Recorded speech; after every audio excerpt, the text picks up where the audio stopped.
I want to start with our lead story from earlier, which is this whole situation involving Secretary Austin and the secrecy around his hospitalization. Let's just start from a senator's perspective. Then I want to ask you from a medical perspective a few other questions. But as you look at this, with so many hot spots and a very complex threat matrix around the world right now with flare-ups all over, what is your response? What is your reaction to learning that the Secretary of Defense of the United States of America was unable to perform his duties and was in fact in the ICU, and no one knew about it for days, including apparently the President of the United States?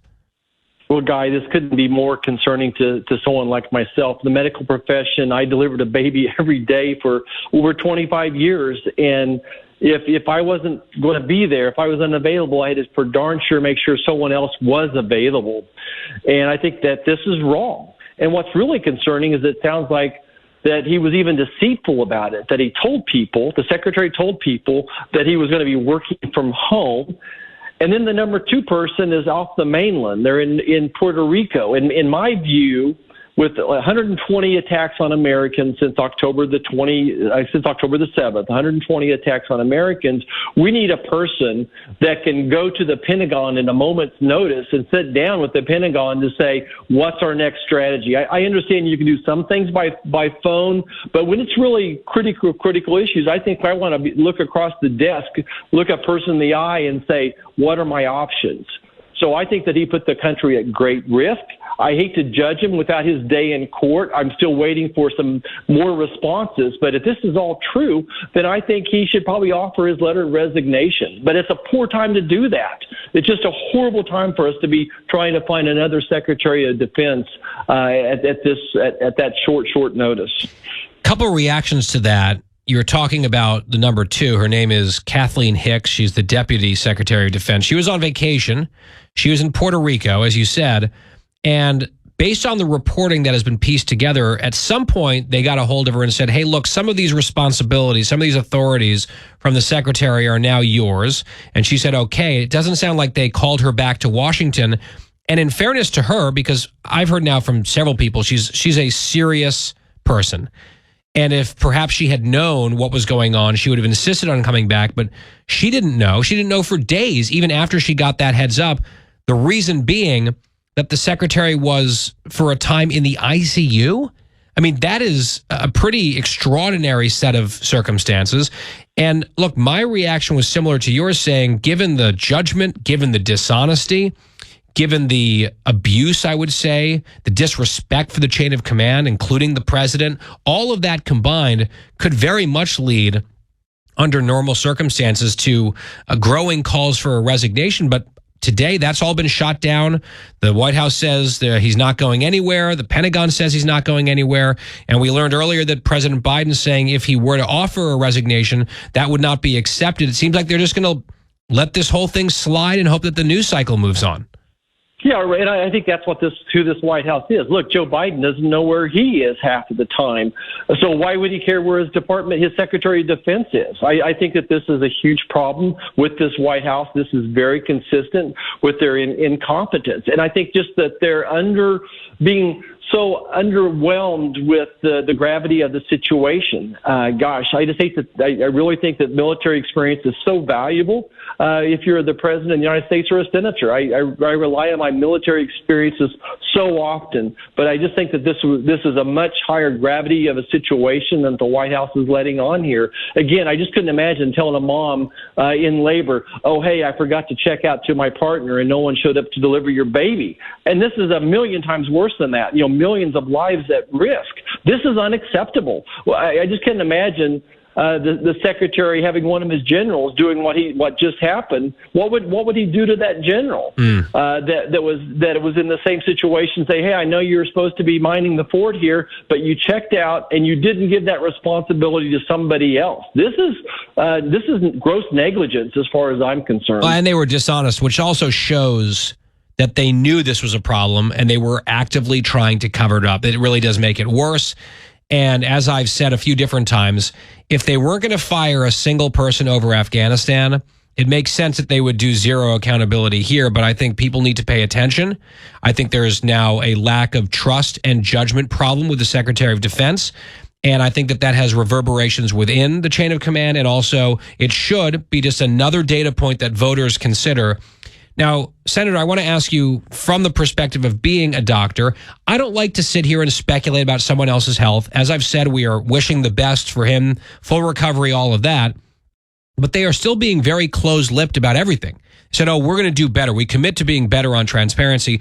We still don't know why he was there. We know that he had an elective procedure in late December, and then days later was in a lot of pain, had to go back to the hospital. It was so bad he went to the ICU. People are trying to guess maybe what the initial surgery was about. Is he embarrassed about something for some reason? It's just sort of unclear why we're not learning about it. Again, they've left us no choice because they're not really telling us anything.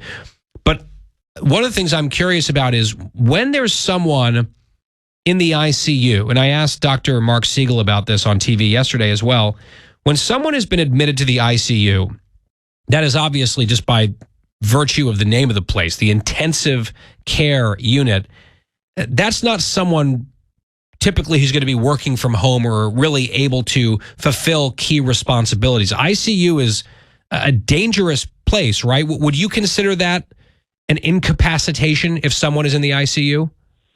Well, this is what I definitely agree, that if you're in the ICU, you're not on your A game. You're not able to make the decisions that require, just a lot of moving parts. So most patients in the ICU, number one, they're on pain medicine, which is going to alter your thinking process. And number two, usually they're on oxygen, so you're not in your usual mental status situation right there.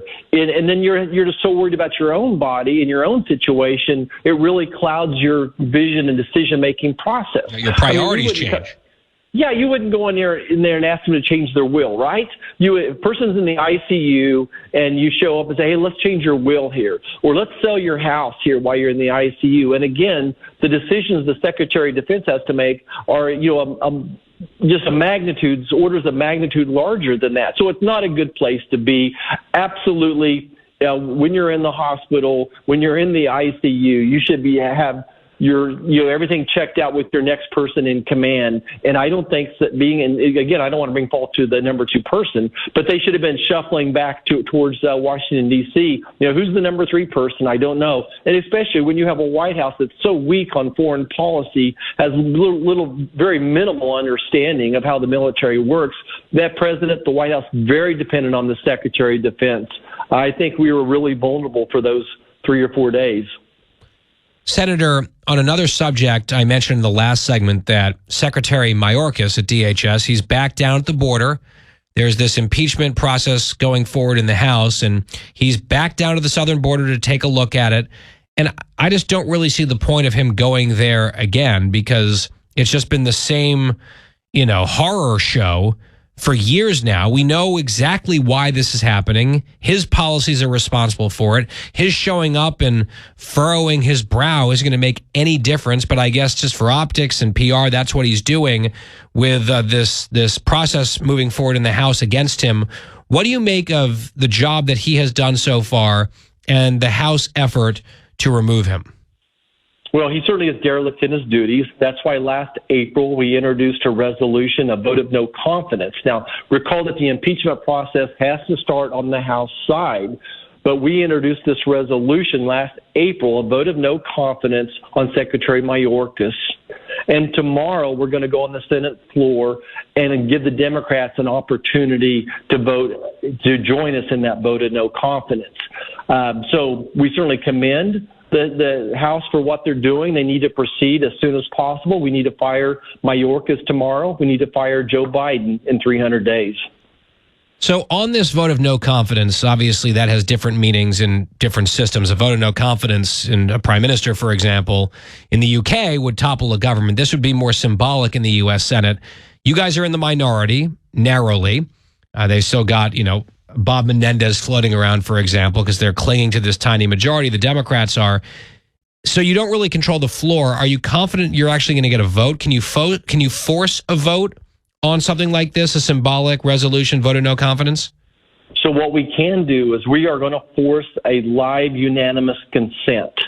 The Senate runs so much on these unanimous consent, so everyone doesn't have to go down there and vote in person. All that has to happen is one person to show up and say, no, we're not going to allow unanimous consent, and that's exactly what's going to happen.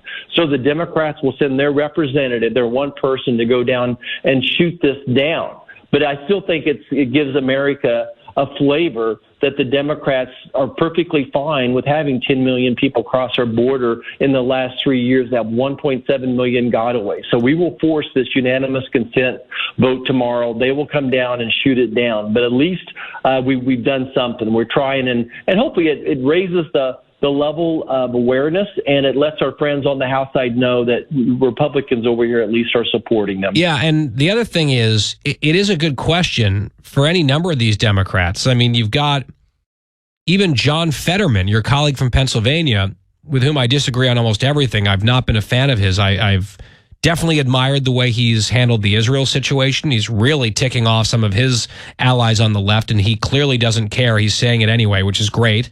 And he also just said it's unavoidable that, yes, there's a huge crisis at the southern border. We have to do something about it. He's kind of telling certain truths that a lot of Democrats refuse to say out loud on this issue. There are also some of your colleagues who are up in red states for re-election later on this year. A senator from Ohio, a senator from Montana, these guys come to mind. And they might, I don't know, feel like back home they don't want to express confidence in the job performance of Alejandro Mayorkas. How on earth could you, given the outcomes? I mean, look at what's happening. How could you have confidence in him?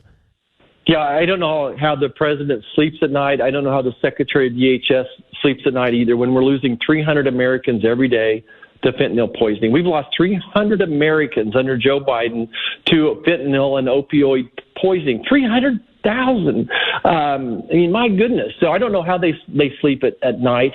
And you're right. Those folks, those Democrats in red states, in Ohio, in Montana, they're definitely at risk.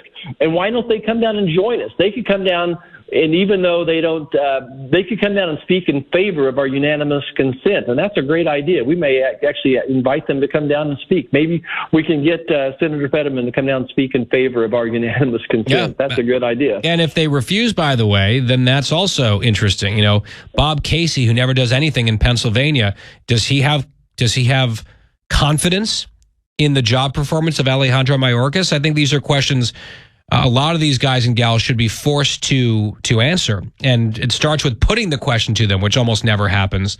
Finally, I do want to ask you, Senator, about this apparent deal that has been struck, budget deal. The outlines were announced over the weekend, I believe it was. I saw the headline between Speaker Mike Johnson in the House and then Senator Schumer on your side of Capitol Hill. A lot of people unhappy with various details. That's often the case when it comes to a bipartisan deal. We are in divided government. I know that Speaker Johnson said he did his best given the leverage that he's got. Have you looked at this proposal? Do you have any thoughts on it? Well, I think what I would want to communicate to your listeners is how frustrated I am with the budget process.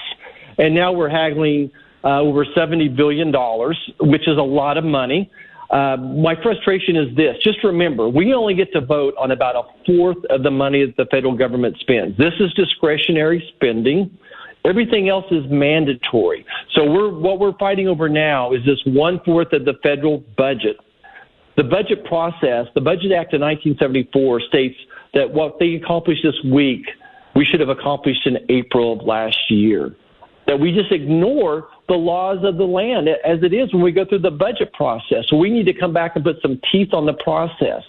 The president should be submitting his budget for next year here in 2 weeks. And we don't have this year's budget done. So, and the last thing I would communicate to your listeners is this is exactly what Joe Biden and Chuck Schumer want. They want to force all the pressure towards an omnibus situation where we don't get to review exactly what we're spending the money upon. that whenever we wait to the last second and forcing this budget process, and this is one step, this top line numbers, we needed it back in April of last year so the appropriate committees could go through the process. No one runs their business like this. No one runs their family like this.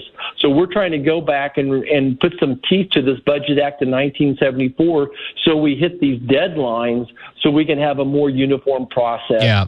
And right now we're between a rock and a hard place. I don't want to shut the government down. This first bucket of funding has funding in it for the Department of Agriculture. It has VA funding in it. I don't want to shut the government down.